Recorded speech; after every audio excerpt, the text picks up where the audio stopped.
People Process Progress is a show eager to remind its listeners of those 3 important keys to any successful venture. The podcast is a mixture of short inspirational talks along with deep dives into important subjects that will have you thinking throughout your day. The goal is to not only hear the insights, but to learn how to put them into practice in the real world. But first, please silence those cell phones, hold all sidebar conversations to a minimum, and we'll get started with the People Process Progress podcast in 3, 2, 1. Hey everybody, thanks for coming back to the People Process Progress podcast. I am your host, Kevin Pinnell. Welcome to episode 98, 4 books that I recommend for project managers. Hope you enjoyed the new intro. It's a little bit longer, but wanted to set the stage a little bit, right? Now that we've separated and we have the Up in the Morning podcast where I'll dive into jiu-jitsu and fitness. Here we will circle back, stick with project management, incident management, special events, those kind of things, hear from experts in those fields, and talk process and people, of course, which are core so we can all make progress.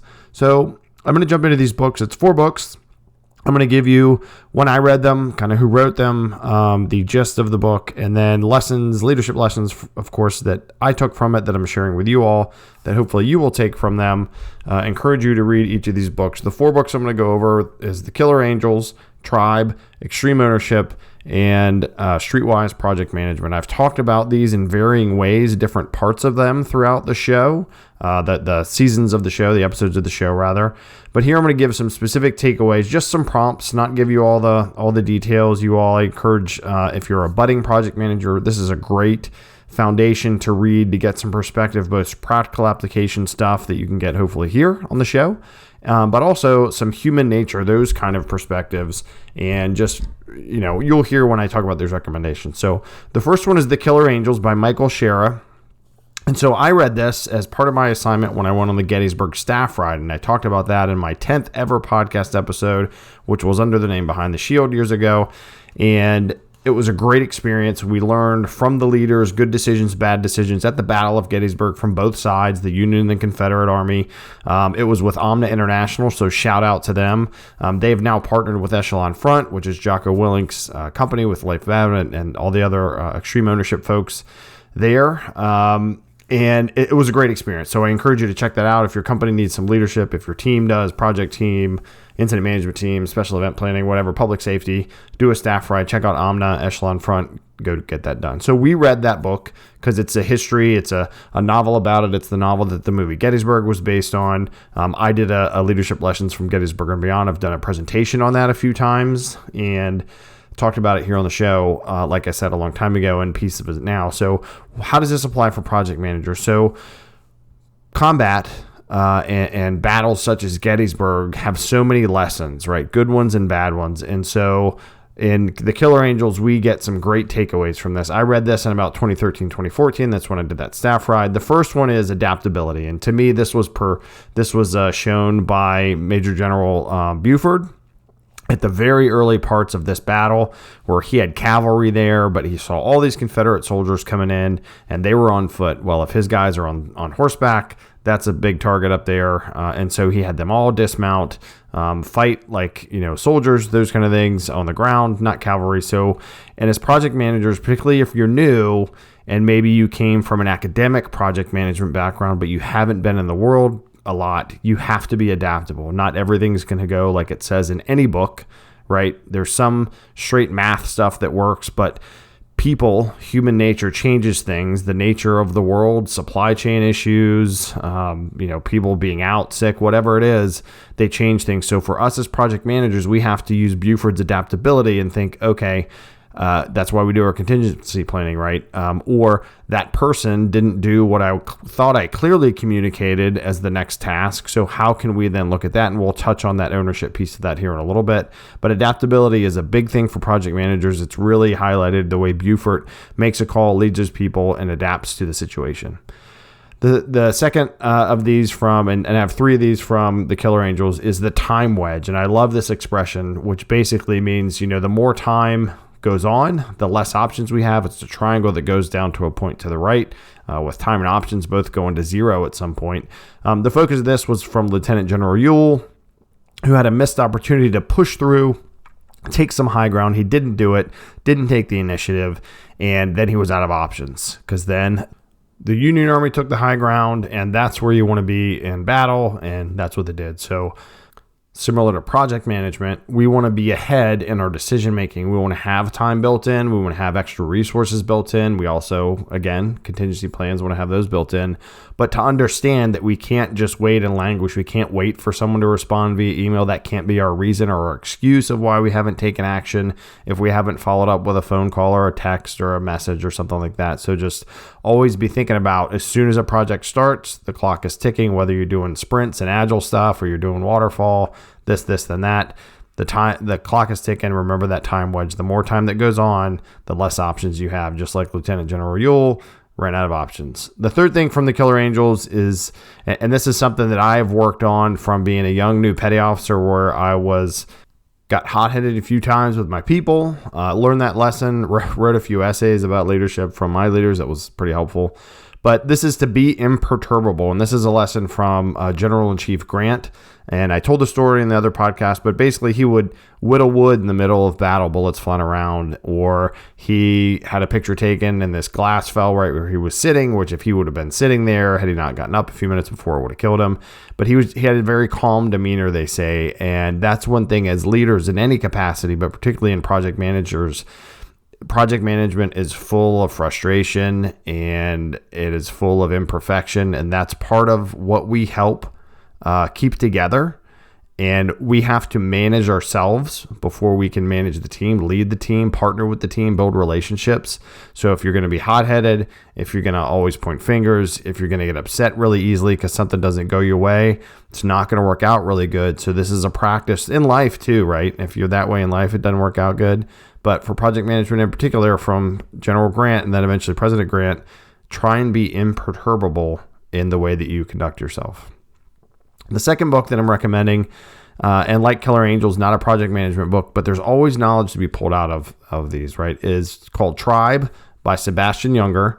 I read it in like 2016, 2017. It came out around then as well.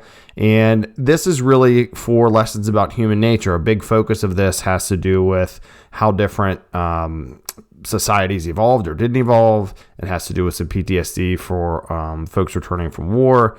But underlying, it has to do with human nature in different circumstances. It both builds on some things that we assumed, and then it crushes some assumptions, like people don't get along during bad times, which actually during disasters, largely natural disasters, people come together. So good examples. The 2 that I pulled out, though, is, and this is from an example where in the early days of this country, folks that would get captured by the Native Americans would be treated pretty well, and they would actually want to go back to them as opposed to going back to whichever society they came from. And so there was more of a communal feel with them amongst the Native Americans, and that's outlined in the book and mentioned. And so to me as a project manager, we should try and build that community, a communal environment where everyone's opinion is welcome. People can talk freely. We use manners with each other, right? Not crazy stuff. And people want to come to our projects because that's the way that we've treated them. We are creating this internal society in our project that's welcoming, that's open, that's honest, that, isn't pointing fingers, that we, the project manager, are owning. And again, I'll touch on that with Go Figure, the Extreme Ownership book. But that's something that I think it was really great stories in that book and Tribe anyway, but that whole piece of the difference in how communities build themselves and how they treat each other and even how they treat strangers or captives is pretty telling. And again, like a post I did a while ago in an episode where I talked about those conscripts on project teams. Not everybody on your team wants to be there. So remember that they've been assigned, voluntold, as we've heard before, right? So try and build that community in your teams. The second one from Tribe, and there's a lot of other lessons, just trying to not, spew the whole books here, is people's experiences differ, right? And the outline in this one is someone returning from war. One person's war is horrible, PTSD. It's the worst experience of their life. Somebody else's experience is the best experience of their life, right? Not because they're crazy, they want to just go kill people or whatever, but for them, they maybe adapted a little different. Maybe that was the highlight, and then they came back and they didn't have something good. And who knows what the different factors are. But as Junger outlines in Tribe, people have completely different experiences with the same hardship or the same event, in this case war. So people are going to have different experiences at your organization, in your project, with your team, with decisions that are made, what we do or don't do, how long it takes, the hours we work, all those different things.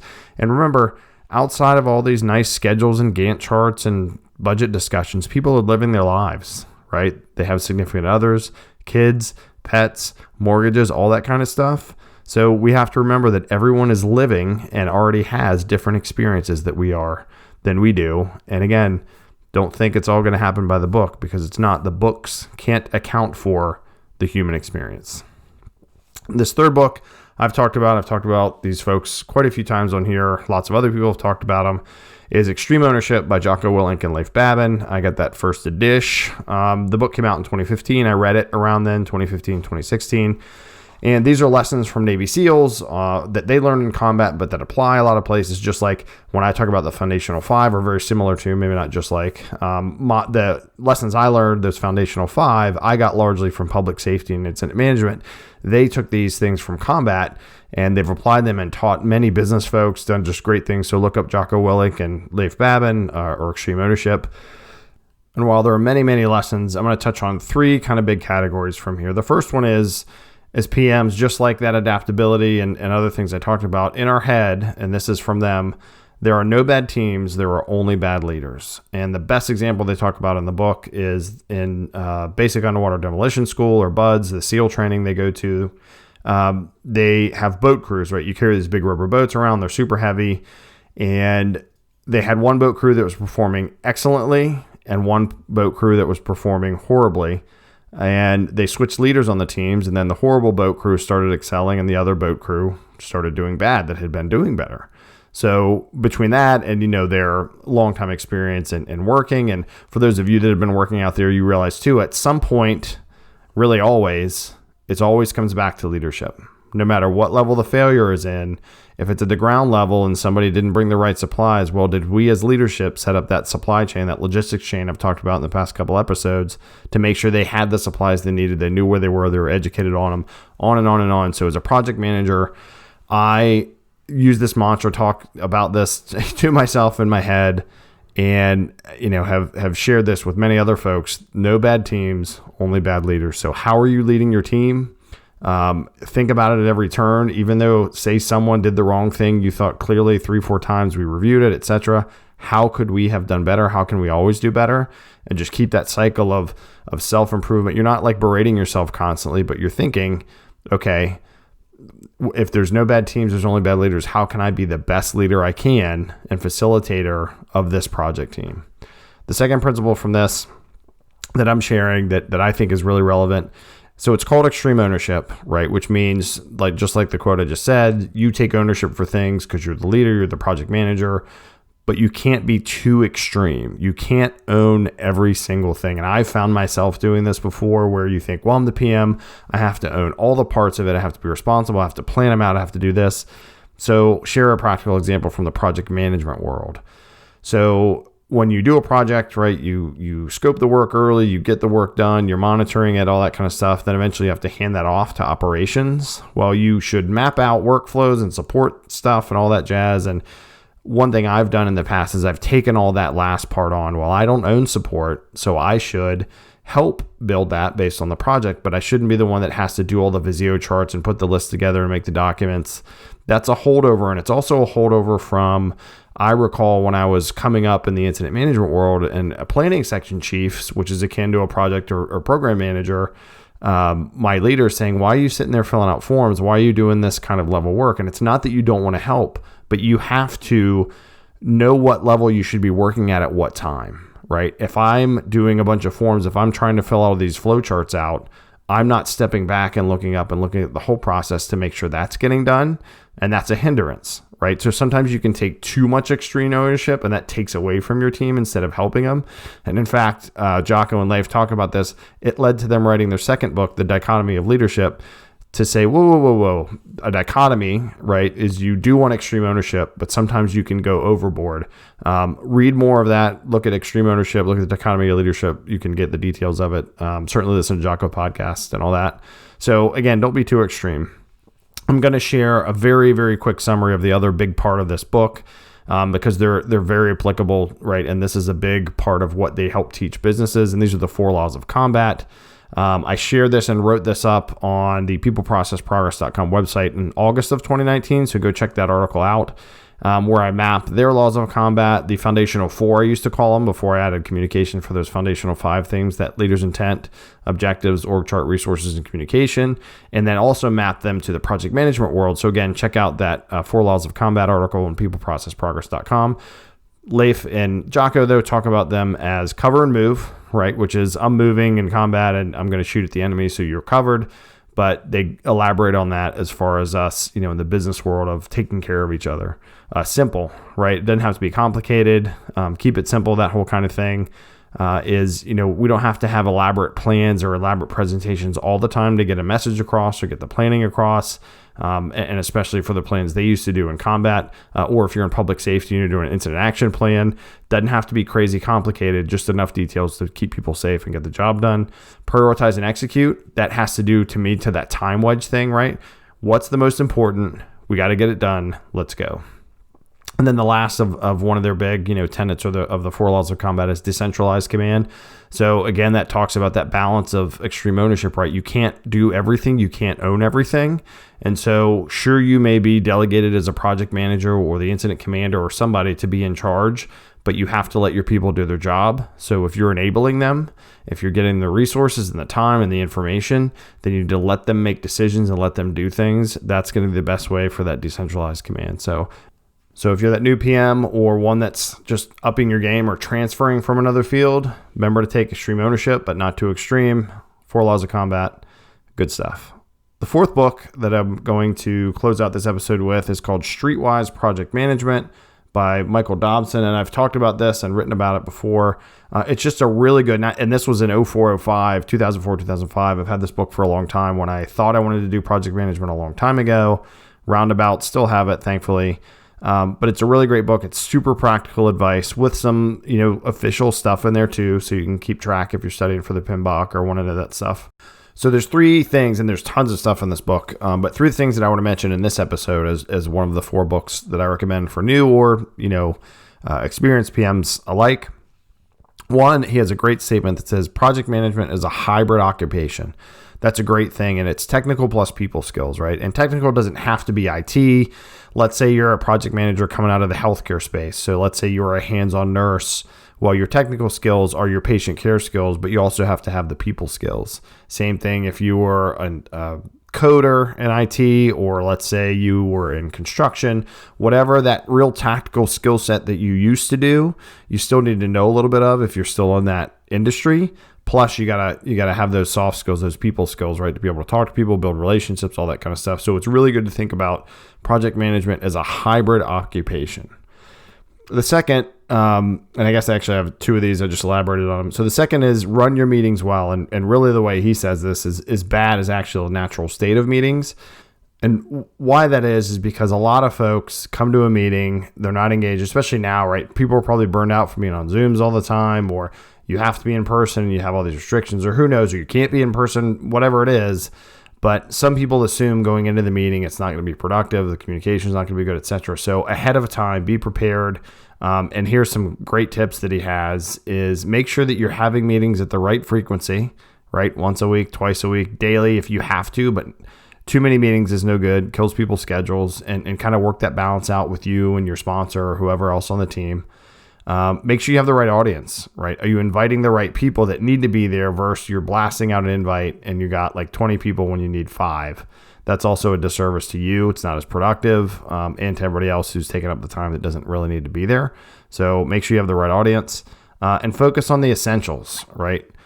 Here's what we need to talk about today. Talk about all the things, and here's what we talked about, and then send a quick update and then get rolling. That's it. Sometimes meetings have to go long, usually earlier in the, when you're getting those requirements going, you're making sure everybody's on board with what the project's about. We're getting the resources, then we're rolling. And then maybe if you run into some problems, like you see a bunch of risks and you need to start contingency planning for all those and go through, or if you get to the point where it's a go later or go, no go kind of decision, then you may have to have a longer meeting. But there's ways to make that easier too, where if you have the information queued up and decisions queued up, There's a talking point. What should we consider? Decision. Talking point. What should we consider? Decision. Boom, boom, boom. So you can really optimize those. And depending on where you are, talk about what you all do in your organization, which may differ from what I do or other people do. The last thing that's part of that running meetings well that he suggests is the KISS method, but his is a little different. Keep it short and simple, right? So similarly, meetings don't have to be an hour and a half long. I've gotten just as much done in 15 minutes as I have an hour meeting sometimes. With the right frequency, the right audience, you focus on the essentials, you keep the meeting moving, and that's a talent you'll learn with more experience, is kind of how to redirect or have somebody not elaborate when they don't need to on certain topics, but just give that quick elevator speech answer, and say, the kind of ever popular "we'll talk offline," statement. But how to kind of drive those and say, hey, let me note that, and then I'll catch up with you later. For now, we really need to move and focus on this, and that. So again, 4 books, very different, right? Not project management, except the last one, Streetwise Project Management, obviously. But I really recommend for anyone that's going to manage projects, that's going to lead teams, these 4 books: The Killer Angels by Shaara, Tribe by Sebastian Junger, Extreme Ownership by Jocko, Willink, and Leif Babin, and Streetwise Project Management by Dobson. There's a lot to learn in those, and there's a lot of great things to take to practically apply them across the board, from leadership stuff to practical time management. And really, when you dig into those, and for me, some of them, like Killer Angels, is just a cool book to read just because I like history. And it just has just all those decisions you can kind of read into. So I thank you all for listening to the show, for sharing the podcast. Please leave a review wherever you listen, especially on Apple Podcasts. That helps the show grow and let more people hear the message, either from me or my guests. If you have guests you want to hear about, let me know. peopleprocessprogress@gmail.com. Go to the peopleprocessprogress.com website. There's resources there. Seems the popular one is that presentation I put together about incident management principles and practical application that helps folks pull together teams and deploy them using the incident command system. And also, if you are interested or know somebody that wants to be on the show, there's a be on the show link on peopleprocessprogress.com. So I hope you all are staying safe out there. For gosh sakes, wash those hands, and Godspeed.